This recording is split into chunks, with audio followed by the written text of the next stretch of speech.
Chapter 914. Wilbur waved a hand, and they finally left reluctantly. Right before the door closed on them, they gave one last envious look at Tiff. Just then, Wilbur took out a chip worth $1 million and handed it to her.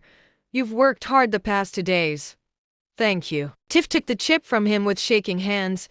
She felt like her brain was turning to putty, and she did not know what to say. Wilbur said nothing either, lighting a cigarette and smoking it. A little over 10 minutes later, Tiff's head was finally clear for her to look at Wilbur, saying, "Thank you. Thank you so much. I can't even make $1 million in years.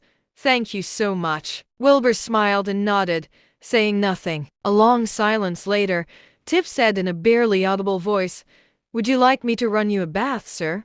You could use some rest." Wilbur nodded. Tiff blushed, and she headed to the bathroom to prepare a bath. At the same time, over in the casino owner's office, Samson Honard was puffing on a cigar with his feet up on the desk before him, listening to Sharon's report. His name's Wilbur Penn, checked into the hotel last night, started out with slot machines and won roughly $50,000 in the first round. Then, Tiff Kirk led him to change play at the blackjack table, where he won over $5 million. The next day, he went to the Sigbo table and won $40 million in the lounge until he ran into Edward and Jesse. They gambled against each other in the VIP lounge, and Penn won a total of $1,200 million from both of them in 2 rounds. Sharon finished her report and looked at her boss quietly. Samson smoked his cigar, his gaze darting around for a long time before he spoke up. Going all in every round, with an increasing capital from his winnings, and winning every single time.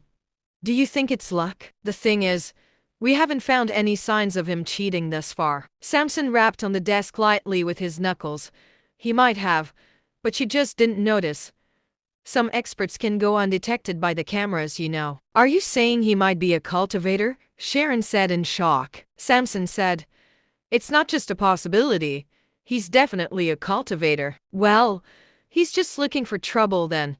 Everyone knows that the punishment for cheating cultivators in our casino is death," said Sharon. Samson fell silent for a while before saying, "Where's that Tiff girl?" "She's still in Wilbur's room," Sharon replied. Samson said, "Bill, wait for her to come out and bring her to me." "Yes, sir." Bill turned to leave. Tiff was still in a daze when she left Wilbur's room. She had gotten $10 million instead of $1 million. She was financially free enough to leave this hellhole at last, to go back home to do whatever she wanted. She had been dreaming of this day for a long time, but did not expect it to come so soon. The bliss made her dizzy, and she was starting to feel like she was living in a dream. Just then, she was grabbed by someone. When she finally realized it, Tiff found herself in her boss' office. "Mr. Honard," Tiff asked, confused, "what relationship do you and Wilbur Penn share?" "A normal relationship?" "Really?